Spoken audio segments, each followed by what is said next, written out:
Hey YouTube, it's Wes. Hope you guys are doing great. Breaking news coming from crypto.com, and we're going to unpack all of it today, all the news around the breach. If you're not aware of this and you're using crypto.com, or you're even thinking about using crypto.com, you've got to watch this video. And at the very end, I'm going to give you my thoughts on it. So I'm a cybersecurity guy. Professionally, it's what I do. And so I'm going to be a little bit more unique than a lot of the other YouTube channels that are out there. And I'm going to tell you exactly what I think about this breach, what we know about it, and how I think crypto.com has handled it. And then even more than that, what you should think about doing. You don't want to miss this. Whole bunch of great info coming right up.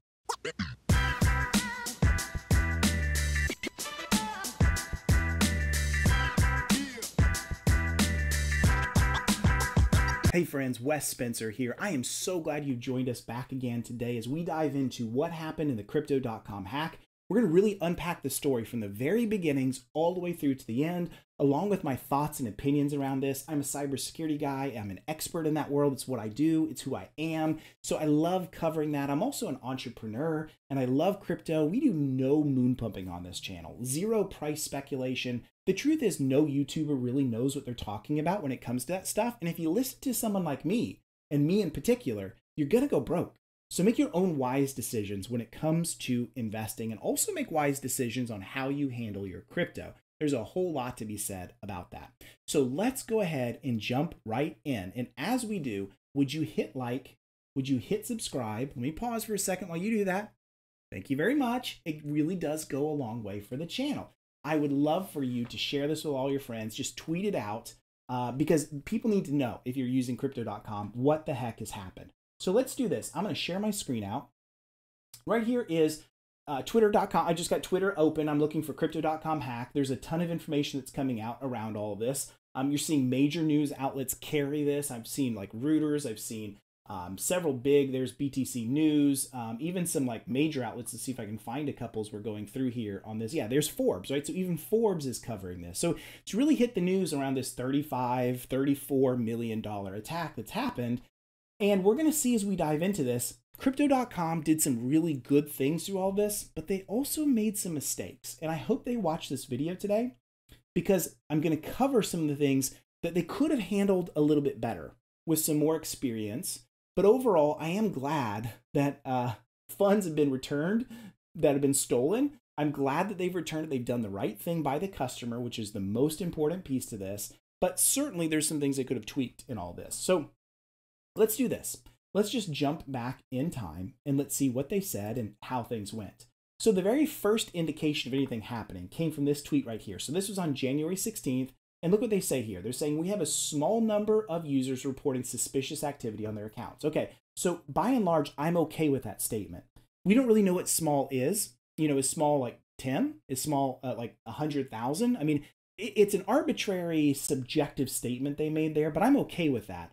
But then look at this. They say, we'll be pausing withdrawals shortly as our team is investigating. All funds are safe. They're safe?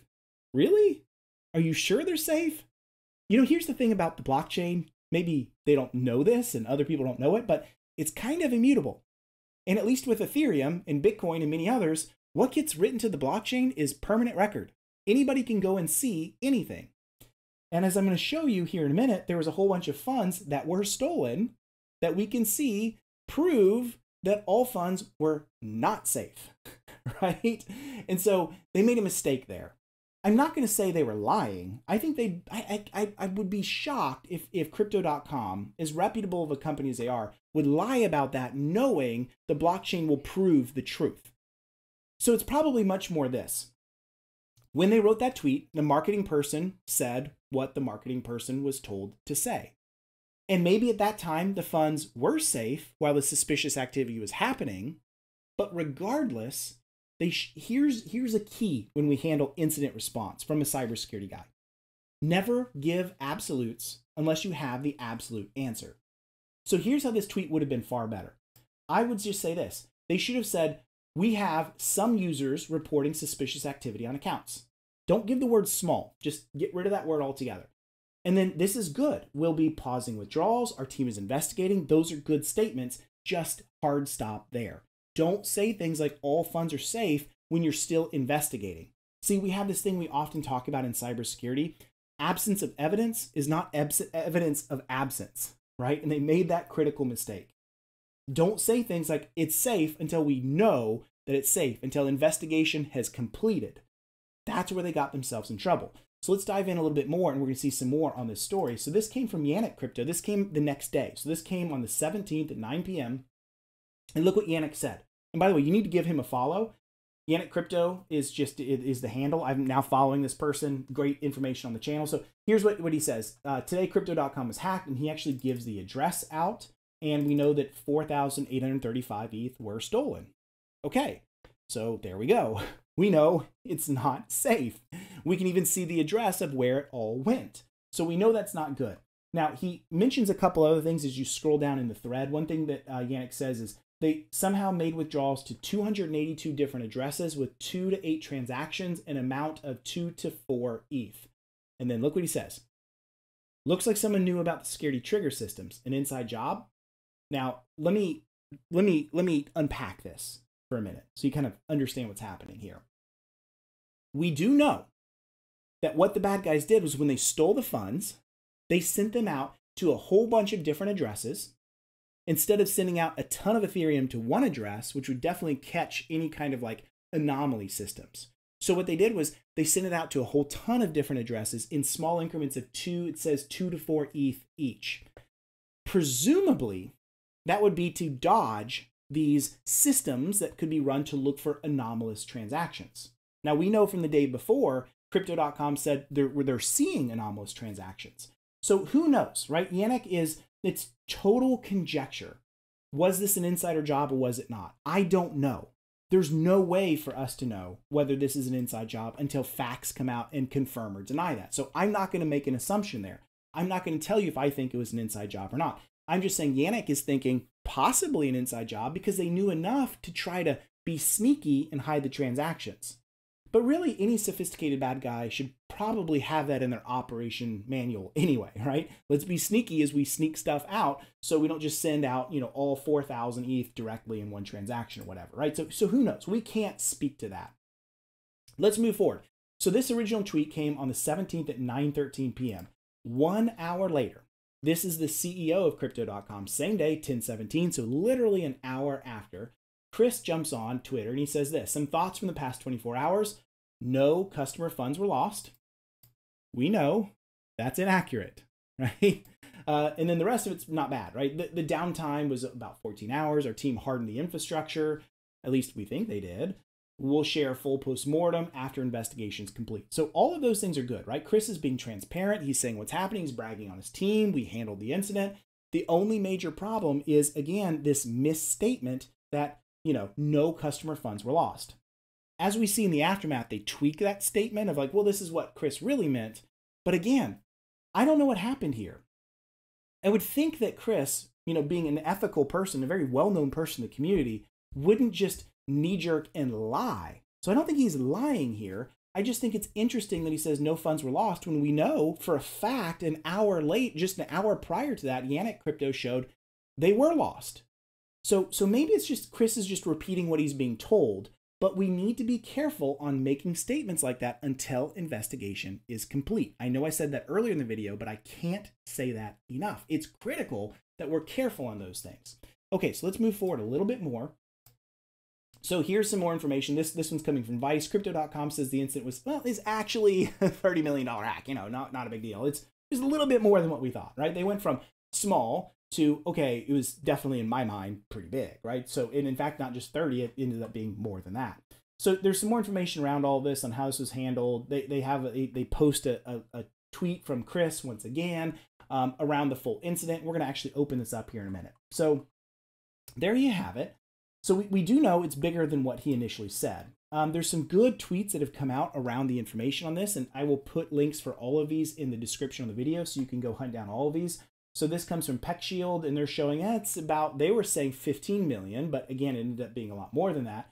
And they were saying that it's being washed out through Tornado Cash, which I'll show you what Tornado Cash is here in just a second. Here's a link for it. So it looks like the bad guys were taking the ETH, and they know since it's going to public blockchain of record, if they want to be able to withdraw it and get rich off it, they've got to be able to wash that.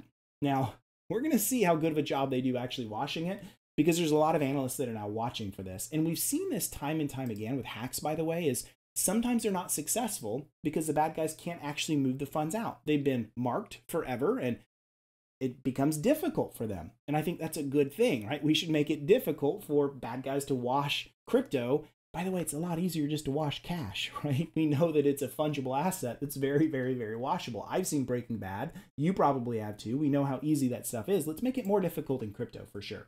Okay, so you can go and see some of that. And here's the actual address. So this is in Etherscan. This is where they all ended up going to. And there's some really interesting things here. Notice right here, this address is reported to be involved in the ATO stolen funds. If we open this in a new tab, here we are. It brings up the tweet specifically around that original message that we saw. So I think that's pretty cool to see that Etherscan actually has this tagged. I've done several other videos around hacks before, one around the Polygon network that got hacked a while back. It's a DeFi platform, not Polygon crypto. It's a DeFi platform. And same thing, they marked it all and you could actually see it. So down here is where all this was happening. By the way, there's YanoCrypto.eth. The reason that this happened is he actually sent some from him to the stolen funds. And he did that a long time ago just to kind of put his mark in there. He mentioned that in his thread. So if you're wondering, well, was Yannick the guy that did it? No. This is from Yannick to the ATO stolen funds, right? That's what you see here, right? It's in 0 Ether, tiny amount that he sent.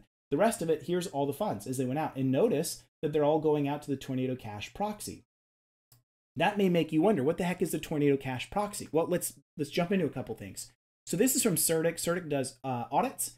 And we can actually see here all of those addresses. And again, I'll put a link to this if you want to open this up and see it. But these are all the addresses where stolen funds were created from, going to, look at this, all to this one centralized address. This address right here, this to address, which I believe is this right here. So we can see all of this happening. We can see where it's all going. We know the bad guys are trying to wash it. What is Tornado Cash? Here it is right here. It's just a way to decentralized transactions. I suppose bad guys in some cases use it to wash. And so the idea is they're trying to mix it in and then pull ETH back out that's clean and hopefully wash it all. I don't know yet, where the jury is out, if they're going to be successful with it. But at least we know the inputs going in, and we'll see if we can track the outputs. And hopefully we can keep these bad guys from stealing all this money. Okay. So now this gets into some more things that I wanted to share. One of those things is this. Let's take a peek at what the investigation has said, and then I'm going to give you some comments around this as we close up. So let's do this. I'm going to jump back over, and here's one thing that I thought was interesting. Hey, Matt Damon, how are you? Fortune favors the brave. He took a lot of heat for like comparing this to going to Mars. People take crypto too seriously. This is just a fun commercial. Like, give it a break, guys. By the way, I saw this on like the Super Bowl or something. It was really, really cool to see this live. Anyway, as we go down, I actually don't find any information about the breach at all. Like, what they really need to do is put a banner up here to just, I have to question why they're not. They need to put a banner up there. So I was like, oh, okay, well, it's probably down here under news. So I scroll down to the very, very bottom and I click on news. And I look through here and I still don't see it, right? Trending company stories. I would think that might be trending, but then I went to, okay, well, maybe all company stories. Again, I still see nothing of it at all. Are they trying to hide it? Like, I'm not sure. So then I was like, okay, well, maybe it's under security. So I click on security, and this is crypto.com/US/security. And this is just how they keep everything safe. So again, I'm like, well, I still see nothing here. Do they not have like a security portal, like a privacy page, a trust site where these things are? Like, I couldn't find it anywhere. So you know how I actually found it? I had to go back to the news sources that have been quoting it and use those links to actually find it. This is a big negative that I have for crypto.com. I'm not saying you're hiding behind all of this. I'm just saying you could do a better job being transparent about it on your website. Hoping, people could make the accusation of, well, you're not going to put it on your website because you don't want people that are not reading the news to just jump on and see it. Guys, I don't know. It's all conjecture. I don't know. But here it is. The way that I found it is I went and I reversed it and found it from the news sources. And here it is. And it's under all articles, product news. So I don't know why it didn't show up under news. I wish it had.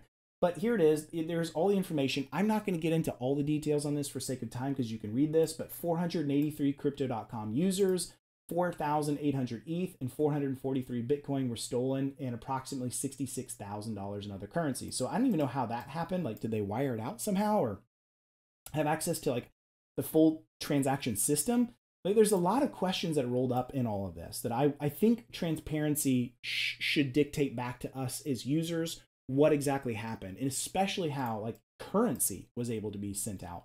That's definitely pretty concerning for sure. So they talk about this. It happened on Monday, January 17th, which is interesting because, again, the very first tweet right here was the 16th. So, it looks like they may have had a full day to have some amount of like forewarning, or at least several hours worth. That was interesting. They say the risk monitoring systems on the 17th picked up on the activity. But again, I'm not trying to nitpick here, but this all came on the 16th. So maybe it's time zone differences, not sure, but definitely something there that happened. They talk about what happened. It triggered a response from all their teams, which is good. They immediately went into action. They did the right things in going to action. Their incident response teams handled it correctly. They shut things off. They turned off the withdrawal systems.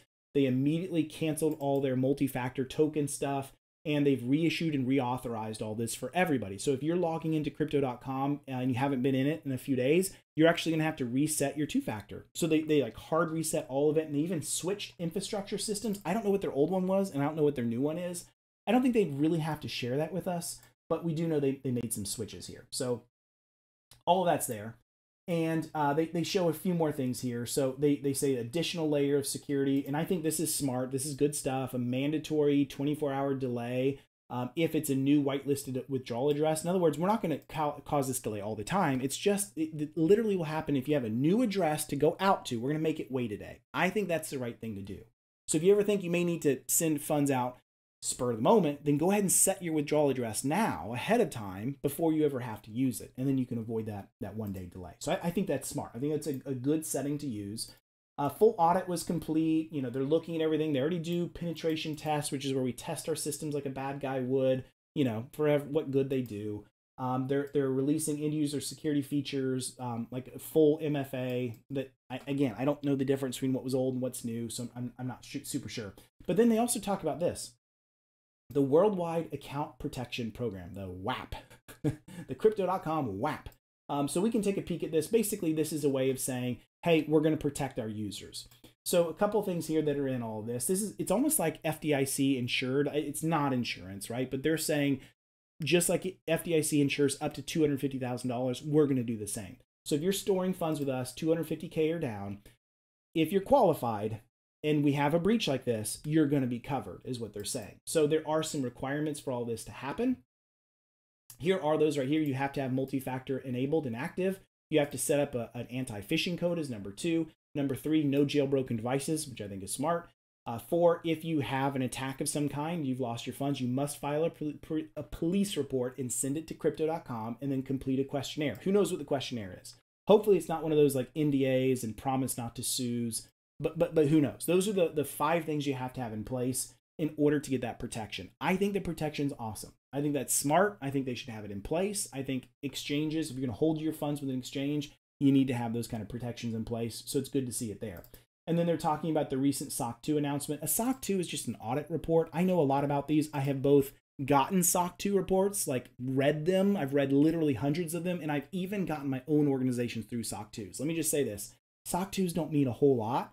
There's a lot of ways you can hide things. There's a lot of like carve outs that exist in them. They do provide value, but just because a company has a SOC 2 does not mean they're not going to get breached. So I just wanted to say that, but I'm glad that they've got a SOC 2. I mean, I think that's good. You're probably not going to be able to actually read the SOC 2. Usually those are pretty heavily protected and require NDAs to even see, but it's good to see they have that in place. So let's talk about the aftermath for just a minute. And I want to talk about how I think they did. So first of all, they've refunded everyone that lost funds. And so they kind of tweaked their statements when they said, well, no customer funds were lost because we refunded them, is kind of how they've answered that. Play on words, but we do know funds were lost. Let's be honest, guys. Let's be accurate with our words. So they did the right thing by handling and returning all the funds. That was the right thing. 2, I think they did a good job with handling the actual incident response, taking action as quick as they could, stopping as much as they knew that they could, making hard decisions like forcing everybody into new two-factor. They've done all of those things well. I think where they struggled was the initial reactions. And you be careful with the words they use. and they need to be careful about just the fact that, you know, as these things are happening and progressing, we need to wait till the facts come out before we make those statements. But I think overall they've been pretty transparent. So am I still sticking with crypto.com, or am I dumping them? I'm sticking with them, right? It doesn't concern me that much. I'm glad to see them. They had the protections in place. I definitely am going to make sure I'm in the WAP program for sure. And I just think overall, this gives me a second to just talk in general about cybersecurity. I've got a couple videos around all of this. I'll post some links to them if you want to see them around keeping your crypto safe. Just know if you're going to store your funds in an exchange, you could lose them. This has happened from Mt. Gox all the way into today. So just know that. And constantly, we're seeing exchanges trying to entice you to keep your funds there because they want to use those and they want to be able to lend that out. And I understand why they want to do that, but you incur some risk when you leave your funds in your exchanges, because we know the adage of crypto: not your keys, not your crypto. If you're storing it in an exchange, it's not your keys. They are the custodian. They're holding it for you. So you just have to accept that risk if you're going to leave it in an exchange and stake or make APY earnings out of it. You just have to know that. A lot more that goes into security than just that, but that is overall my view. I think crypto.com did a pretty good job of it. I'm glad they've refunded everything. Let's see it not happen again. This is their very first breach. Hopefully they've learned a lot from it, and hopefully we don't see anything like this happen ever again. But we do know breaches happen. They happen to everybody. They happen to me. They happen to you. They happen to everybody. It's a part of life. So dealing with it is the most important thing. I hope this has been helpful. Hope you guys enjoyed the video. Give this a like, give it a share, all to your friends. Appreciate you guys watching. Thank you guys so very much.